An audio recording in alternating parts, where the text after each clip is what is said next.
All right, what's cracking?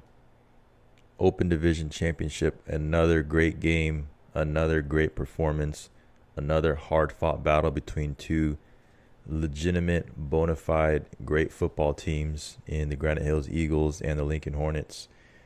Coming into the game, I knew that both of these teams were evenly matched in all sorts of unconventional ways that really had me going either way in terms of the result. I had so before the season started, I had Lincoln still going to the championship. So my prediction there was correct. But what threw me in for a wrench was the fact that Carlsbad didn't make it to the final. That was the 2022 Open Division Championship. Was Carlsbad and Lincoln last year, with Lincoln winning it. But Granite Hills had went up to Carlsbad and upset them in their home stadium. Granite Hills going up to Carlsbad, winning away. Big, huge win, and them winning by 1 point just, again, goes to show that the top four teams this year in the Open Division were all really, really evenly matched. And normally it's not like that. Normally it's the 1 and 2 seed are head and shoulders above everyone else, especially with the 4 seed. And the 4 seed this year being Helix, and them going to Lincoln and almost winning that game in that double overtime loss could have just threw everything. That just would have went crazy if they would have upset Lincoln. But again, it just goes to show you how everyone was comparable to one another. So going into this game, I had that idea. I was like, you know what? Whoever I choose, it's really going to go either way. I had a little bit more bias towards Granite Hills just because they're a team that they are the underdog, but they haven't had the history and the winning culture until these last couple of years, and seeing a team be able to ascend the way they are and them just rolling, being on fire, like I said, over the past few years has just been a beauty. Has been nice to watch, and you want to cheer for teams that have built their program over time, with Kellen Cobb being at the helm since 2012. And before 2019, you didn't hear anything about Granite Hills, and they were arguably the worst team in their conference. So to see them come to the point where they're able to compete with teams in the Open Division and Division One is remarkable, in my opinion, watching San Diego football as long as I have. Now, big game. Like I said, both of these teams really were wanting that championship and playing hard for it. Like I said, both teams even. I had said before the game, whoever makes the least mistakes, whichever team in the coaching staff calls the best game, were the two factors that would eventually have a winner, from what I predicted. I had Granite Hills winning, but just over the course of the game, from start to finish, it was really back and forth in some ways.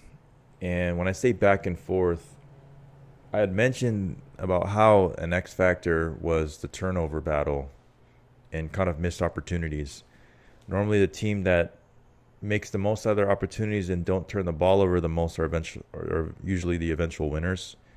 But in this game, the interesting part was that both teams made huge critical mistakes, but they all offset each other because each team had about 5 mistakes that they ended up just offsetting with the other team making a mistake in response to that one. I'm looking at the missed field goals from both teams. I'm looking at Lincoln blocking Granite Hills' punt for a touchdown. I'm looking at Lincoln obviously failing on that last drive to win the game. Not even that the running back was even able to get in. It was the fact that, or the snapper snapping it past Achilles Smith Jr.'s feet. It was the fact that there were 12 men on the field on that second and third and goal that backed them up 5 yards. That's critical.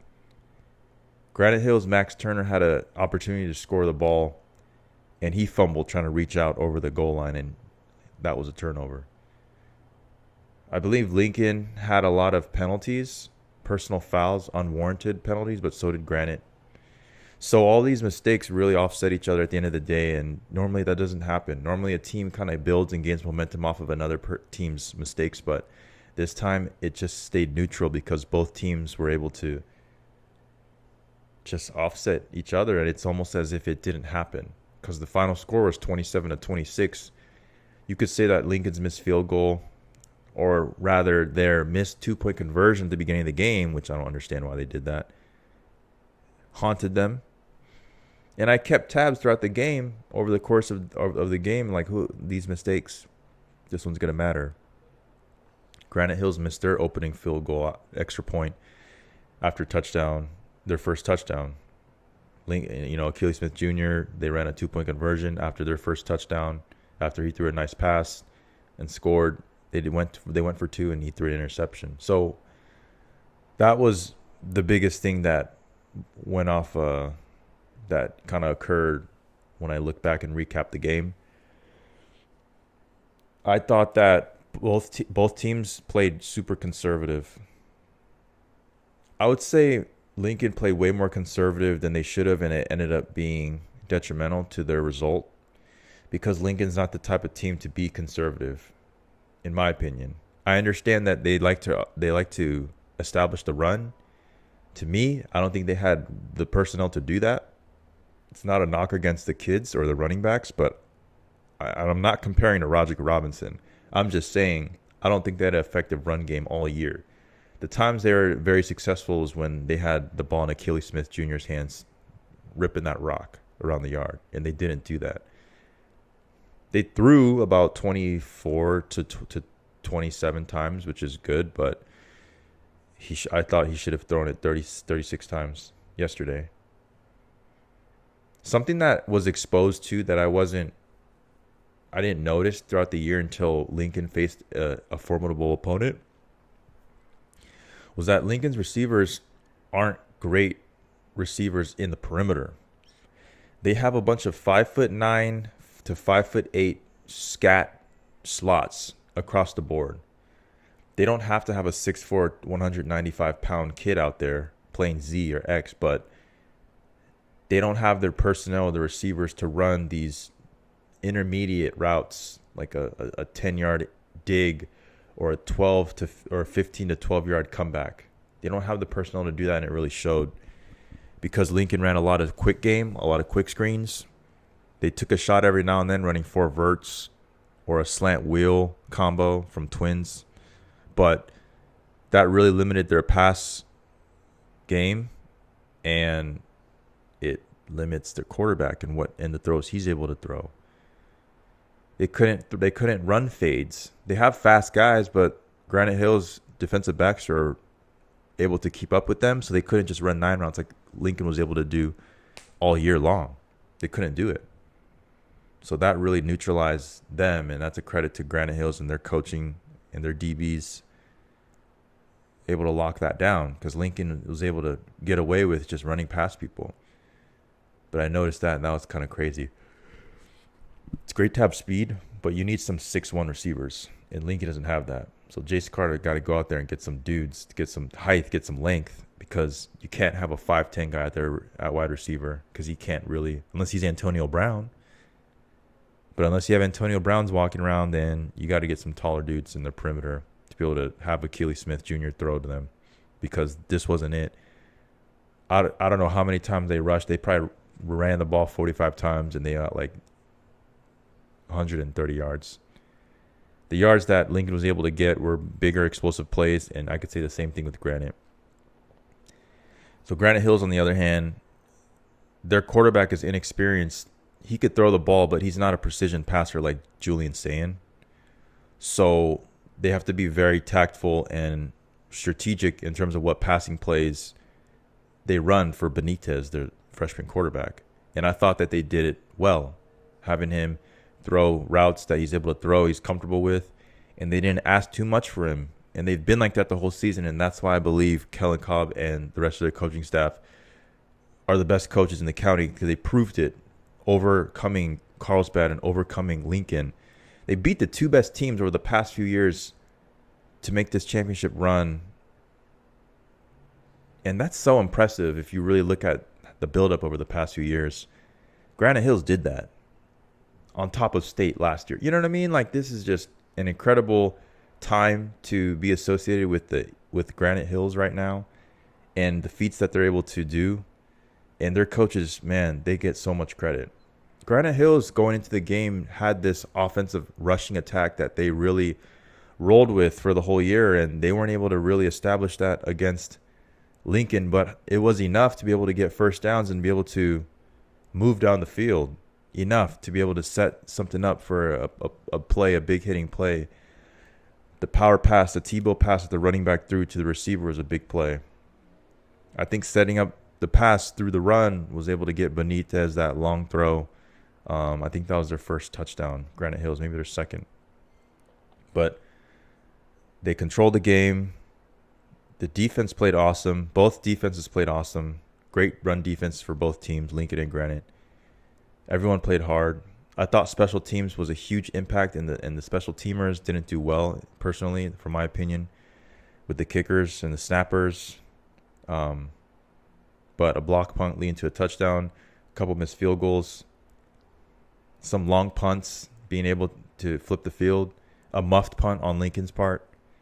So, man, what a crazy game.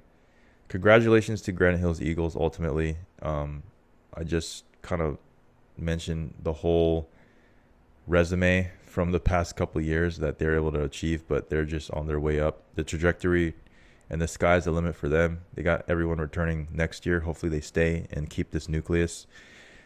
It's going to be really interesting to see how well they do advancing to state. I'm really interested to see who they're going to play in Orange County, Los Angeles for the southern section. Man, they got a chance to do something special. These are definitely unprecedented times for this school, but they deserve it because they've built it from the ground up. They aren't cheating recruiting. They're not paying people. At least I don't think. Shout out to them. Lincoln, on the other hand, you got to get some receivers for Achilles Smith Jr. Achilles Smith Jr. had some incredible plays down the stretch and made some incredible throws throughout the game. He's a baller, Oregon commit, but you need to give him more help. They need to get some dudes, develop some guys. I think a lot of these guys are underclassmen, so they need to develop some of these guys skill position-wise to try to – the whole offense should go around Achilles Smith Jr. next year unless you get a 5-star back. We'll see what happens. Everyone balled out. Congratulations to all the kids from Lincoln. Tough loss. You got another year. If you're a senior, congrats to you on your career at the helm. And everything that lies in front of you, make sure you work hard at it and you do the right thing. Make the right decision for yourself and your close ones. You know what I'm saying? It's not over. Got to keep moving forward with whatever they do. Granite Hills, on the other hand, they got a road ahead of them to a state championship, possibly. They got to do the right thing, stay focused, stay hungry, stay humble. They can make something special happen. It was a great game, great atmosphere. I'm so glad they let more seats open, unlike last year where everyone was packed like sardines. They did a great job. The venue, with what they did, they had some elite security guards at the bottom of the field. They did a lot of things and redacted a lot of the things that people probably complain about from last year, and they made it better, and it was just a better overall experience. Very, very enjoyable. Crowd was a little... They were hype, but I don't know. I felt Carlsbad has the best crowd, best community when it comes to their support. Granite Hills showed out, but I don't know. I feel like last year at Carlsbad, that was crazy.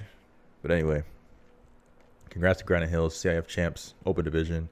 Let's see what they do in the future. Let's see what they do in these next couple of weeks, who they get. I'll make more videos pertaining to that. Next week is going to be the rest of the CIF games. Season's coming to a close, man. Let's appreciate all these kids and their hard work and the show that they're putting out to all of us for entertainment. And let's see who gets these dubs, man.